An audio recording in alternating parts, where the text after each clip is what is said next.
तो वहां से कहा अपने भक्त नरसिंह मेहता को कि तुम्हें क्या वरदान चाहिए।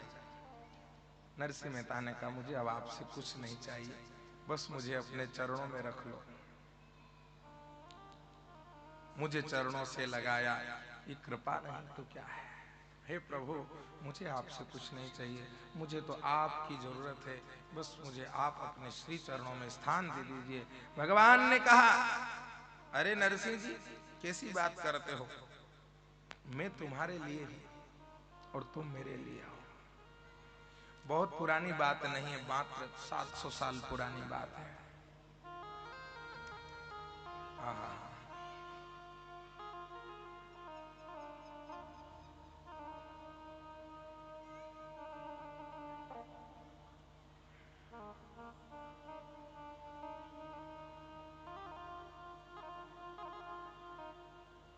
भगवान कह रहे हैं कि नरसिंह तुम्हें जाना पड़ेगा, कि प्रभु आपके पास आने के बाद भी जाना पड़ेगा। बोले तुम्हारे कुछ प्रारब्ध बाकी हैं, इसलिए तुमको जाना पड़ेगा। जाना भी चाहिए, जाना भी चाहिए। कि क्यों? मैं आपके चरण में नहीं रह सकता। भगवान ने कहा, भक्त तुम जाओ और जा करके धरती पर मेरे नाम का प्रचार करो। बोले प्रभु मुझे आपकी याद आएगी तो, थोड़ा सा कम रखो आवाज, जब मुझे आपकी याद आएगी तो क्या करूंगा? तो भगवान ने सबसे ज्यादा प्रिय राग केदार कह दिया। बोले ये केदार राग में तुम्हें आज से भेंट में देता हूं। और हे नरसिंह मेहता, जब जब भी तुम ये राग केदार गाओगे, मैं तुरंत तुम्हारे सामने प्रकट हो जाऊंगा। आखिर इस राग केदार में ऐसा क्या है? और ये हम सबके लिए है, और बहुत प्यारा राग है। दर्शन दो घन श्याम नाथ मोरी आँखियां प्यासी रे, दर्शन दो घन श्याम नाथ मोरी आँखियां प्यासी रे। ये राग केदार है। आप ज्यादा नहीं गा पाओ तो इतनी लाइन रोज गाया करो आपको, और ये लाइन 4-5 बार आंख बंद करके गुनगुनाओगे, मैं व्यासपीठ से भरोसा दिला रहा हूं, भगवान तुम्हारे चित्त में आकर के बैठ जाएगा। बोल क्या चाहिए? क्योंकि भगवान आंसू से जल्दी रीझ जाते हैं। इसलिए गोपी गीत में आखिरी में गोपियों ने गाया है, इति गोप्य प्रगायन्त्य प्रलपस्यन्त चित्रधा रुरुदु सुस्वरम राजन कृष्ण दर्शन लालसा। अगर आपके मन में भगवान की लालसा है, आपके मन में भगवान के प्रति प्रेम है, स्नेह है, और अगर आपकी आंख से 2 आंसू आ गए तो समझ लीजिए भगवान शोकम श्लोकत्वम आगतः, आपके शोक के आंसू से भगवान श्लोक का निर्माण कर देंगे। आपकी दिनचर्या बदल जाएगी कि प्रभु और कुछ दे दो। तो भगवान ने सिर पर टोपी, हाथ में करताल, पांव में घुंघरू दे दिए और बोले, कहा जाओ भगत, जा करके खूब मेरा भजन करना, और तुम जब जब मुझे बुलाओगे, जब जब मैं तुम्हारे सामने प्रकट हो जाऊंगा। तो नरसिंह मेहता वहां से निकले, रास्ते में आकर के चेक किया, कई मालूम समझे ही तो नहीं दियो। बोले जैसे नाना बालक अगर ज्यादा रोवे तो खिलौनो देने समझावा कि नहीं समझावा, कहीं भगवान ने मेरे समझे ही तो नहीं दियो। तो रास्ते में आए, आज बीच में आकर के फिर सुर छेड़ा, दर्शन दो घन श्याम नाथ मोरी आँखियां प्यासी रे।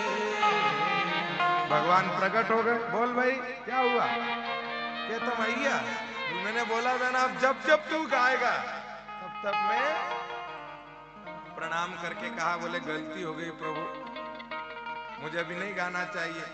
हम लोग ये राग केदार हम लोगों को क्यों नहीं दिया पता है? क्योंकि हमारे थोड़ो सो पेट में दुख है। दर्शन दो घन, बहुत काची छाती का लोग है, माथो दुखे न दर्शन तो गल भगवान के जगह इनके दही ने काय हो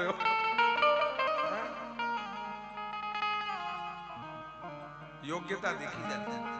आप योग्य बनो।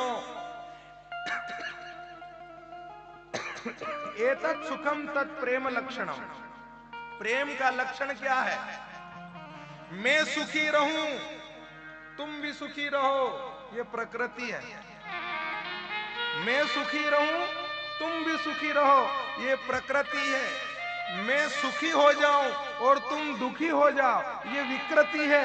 लेकिन मैं दुखी हो जाऊं और तुम सुखी हो जाओ, ये हमारे भारत देश की संस्कृति है मेरे भाई।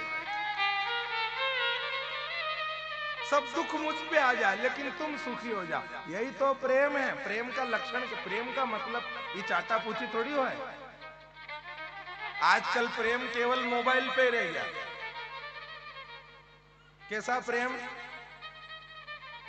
अगर तुमने फोन लगायो बात नहीं करी तो तुम माथे ही जाए सांझ के, आपको दिन भर ही गयो, तुमने फोन नहीं लगायो, कहीं का प्रेम करो, घर यूं लाया तुम। वरना आदमी को जीवनो आराम कर दे बाप बाप। पास रहना। मेरी बहनों, माताओं, भाइयों सुनो, पास रहना अगर प्रेम है तो दूर रहना प्रेम की परीक्षा है। क्या दूरी थी मथुरा और वृंदावन की? कितनी दूरी थी? क्या गोपियां भगवान को मिलने वृंदावन से मथुरा नहीं आ सकती थी? या भगवान मथुरा से वृंदावन नहीं जा सकते थे? लेकिन नहीं गए। मेरे जाने से अगर मेरी गोपियां बदनाम हो जाए तो काई का प्रेम यार? क्या प्रेम? प्रेम को क्या समझते लोग? आजकल प्रेम को प्यार शब्द दे दिया, प्यार मार।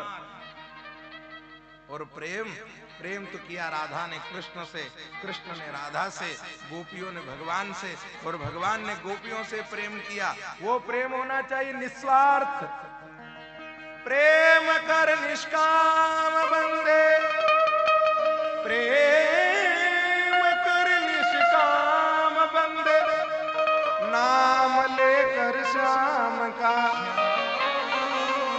सूखी बगिया फिर खिलेगी, ऋतु बदल जाने की बात। जैसे ऋतु बदल जाती है तो वृक्ष भी अपने स्वभाव को बदल देते हैं, उसी प्रकार से अपने मन में प्रेम से भगवान को पुकारो। लेकिन प्रेम में स्वार्थ नहीं होना चाहिए। प्रेम एक तपस्या है, स्वार्थ एक समस्या है। यदि प्रेम तपस्या में स्वार्थ आ जाएगा तो प्रेम तपस्या की जगह समस्या बन जाएगा। बोलो जय श्री कृष्ण, जोर से बोलो। आज तो पहला ही दिन है हो, आज 11 से नहीं, कल ये तुम भी दम नहीं भरी रहा हूं, ज्यादा जोर जबरई नहीं करी रहा हूं। काल से तुम बाटी ठोकी ना होगा, हूं तुम्हारे यहाँ बोलाडूंगा तो सही। बोलो जय श्री कृष्ण। जैसे पहले दिन में अगर इतनी आवाज है, वह भी 11 का दिन, तो कल तो 12 है। मेरे भाई बहन, प्रेम एक तपस्या, स्वार्थ एक समस्या है। स्वार्थ होना चाहिए, और इस संसार में ऐसा कोई व्यक्ति नहीं है जिसके पास स्वार्थ नहीं। मालकोस लगाओ,